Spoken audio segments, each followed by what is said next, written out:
napakalala yung gagastusin natin. Sana nga ignition lang. Aray ko.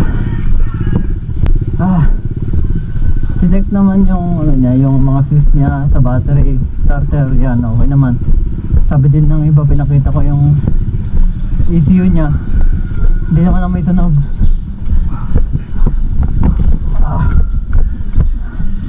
So tulak mo natin ito hanggang doon kila Alan Works.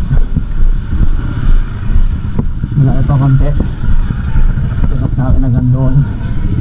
Okay ko.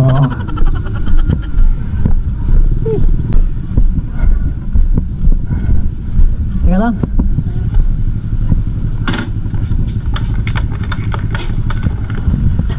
Layo.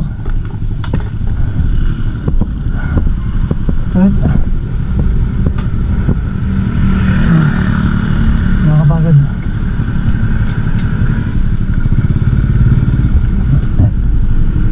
Sana nga ignition lang.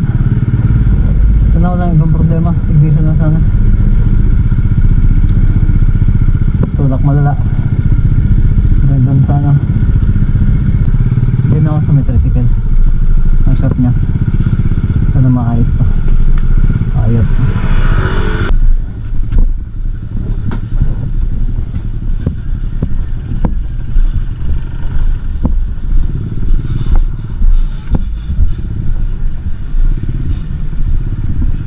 A few moments later.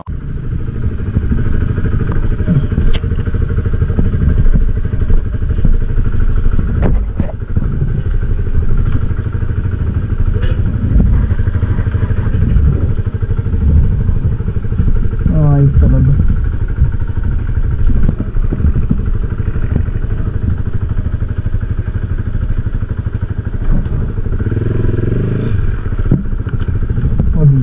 Ayun.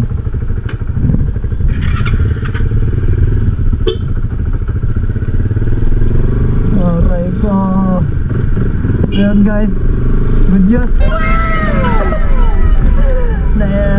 Na-views lang ayos. Akala ko na-ECU. Mabayaan nyo na. Malaga okay na yung natin. Saka punta. Pinayos ko nga yung motor ko eh. Akala ko na ECU na. Na-fuse lang pala. Eh ayaw gumana. Hindi na kaya lang. Makakuha, may fit. Wala ko, mamaya, dali na kayo. Anong oras ka doon? Anong oras ka lang doon? Mamaya, pagbalik din kami, babalik. Sige. Uwi mo na kami, kakain lang kami. Sige. May fit bro. Oo. Sige, sige. So yun guys, good news. Akala ko nadali na yung flash natin. Tawang-tawa ako ayun. Pagbukas ay ikot lang pala. Ayun na, hindi, yun lang no? Sabi, gastos tayo malaga. Gagastos tayo ng malaki. Thank you Lord. Hindi ganun kalala yung ano, hindi ganun grabe yung problema, naging problema natin. Wala, nangihina talaga ako nung ayaw magbukas nito eh. Walang response sa ano eh. Di siya sumasagot. Yung nag-ayos, di siya sumasagot. Tatanong ko kung na-ECU ba ang sira pagka ganun. Ayos na yan. Pinakamapa tayo na ito eh.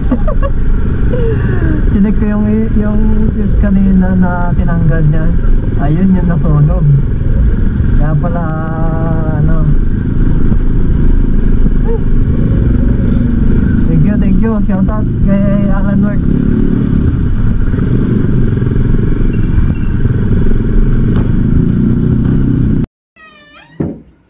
So yun, check natin ulit.